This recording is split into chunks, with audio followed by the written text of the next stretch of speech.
kelompok saya izin untuk mempresentasikan hasil penelitian kami yang berjudul Anaerobic Digestion dan perbandingannya dengan negara Jerman. Sebelumnya, perkenalkan, nama saya Atal Alhamdani dengan NIM 101325188 dan rekan-rekan saya. Saya dengan Muhammad Ikan Najib dengan NIM 101325008. Saya M. Farah Suwandi dengan NIM 101325063. Perkenalkan, nama saya Mesak Malifarani dengan NIM 101325153.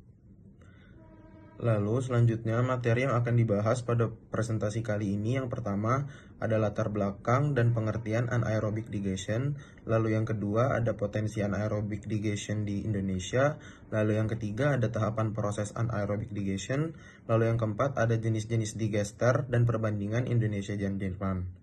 Lalu yang keempat ada keunggulan teknologi AD dan tantangan penerapan di Indonesia. Lalu yang kelima ada kesimpulan dan saran.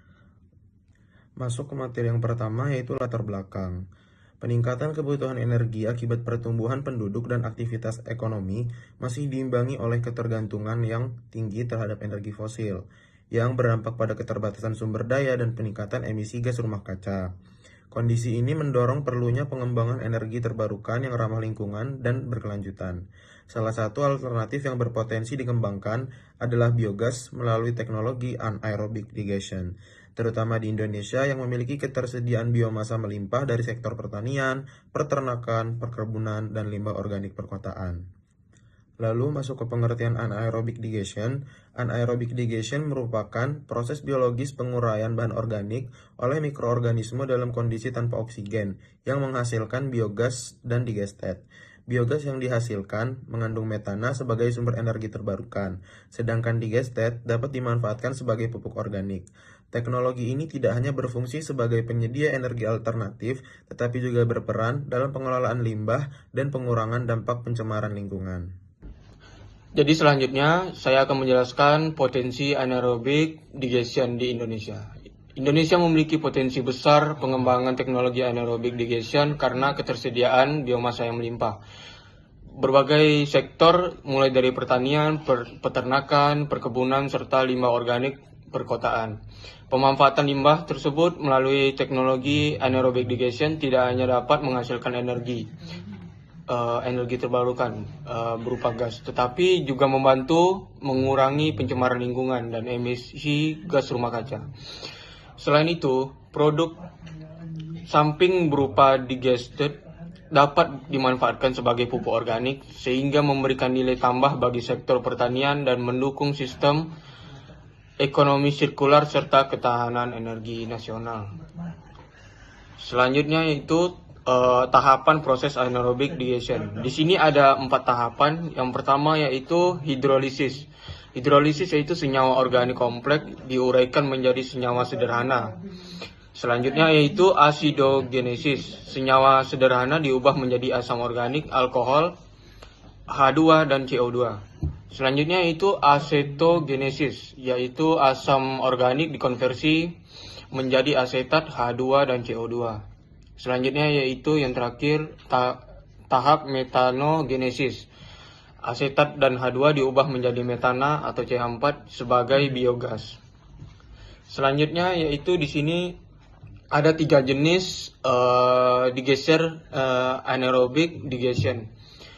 Yang pertama itu ada continuous stirred tank reactor atau CSTR, yaitu digester berbentuk tangki tertutup dengan pengaduan kontinu, cocok untuk limbah cair dan kandungan organik tinggi. Yang kedua yaitu ada plug flow digester, yaitu digester berbentuk memanjang dengan aliran satu arah, umum digunakan untuk limbah padat atau semi padat seperti kotoran ternak. Yang ketiga yaitu cover legend digester, yaitu digester berbentuk kolam tertutup membran, banyak diterapkan pada limbah cair kelapa sawit atau POME karena biaya investasi relatif rendah. Kita masuk ke perbandingan teknologi anaerobic digestion. Di sini ada beberapa aspek yang akan dibandingkan antara negara Indonesia dan Jerman. Aspek pertama yaitu skala produksi. Untuk Indonesia didominasi digester skala kecil dan Jerman digester skala besar, skala industri.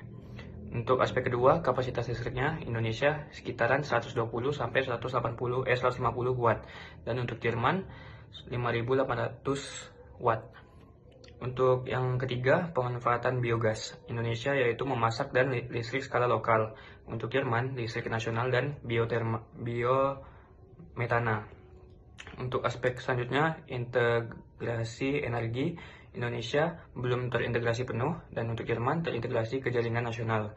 Aspek yang kelima, kebijakan dan insentif Indonesia masih terbatas dan untuk Jerman kuat dan konsisten. Aspek terakhir yaitu pengelolaan feedstock. Indonesia belum stabil dan terintegrasi dan Jerman berkelanjutan dan terencana. Keunggulan anaerobik digestation. 1. Mengelola limbah organik basah tanpa proses pengeringan. 2. Menghasilkan energi terbarukan berupa biogas. 3. Mengurangi emisi gas rumah kaca dan pencemaran lingkungan. 4. Menghasilkan digestate yang dapat dimanfaatkan sebagai pupuk organik. Yang kelima, mendukung konsep ekonomi sirkular dan energi berkelanjutan. Lanjut ke tantangan anaerobik digestation. 1. Biaya investasi awal relatif tinggi. 2. Keterbatasan infrastruktur dan teknologi skala besar. 3. Sensitivitas proses terhadap suhu dan pH. 4. Fluktuasi ketersediaan bahan baku atau feedstock. 5. Regulasi dan insentif yang belum sepenuhnya mendukung.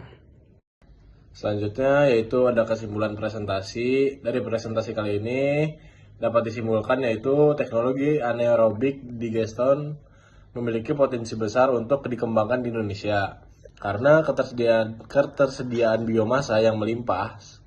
Selain menghasilkan energi terbarukan berupa biogas, teknologi ini juga berperan dalam pengelolaan limbah dan pengurangan emisi gas rumah kaca.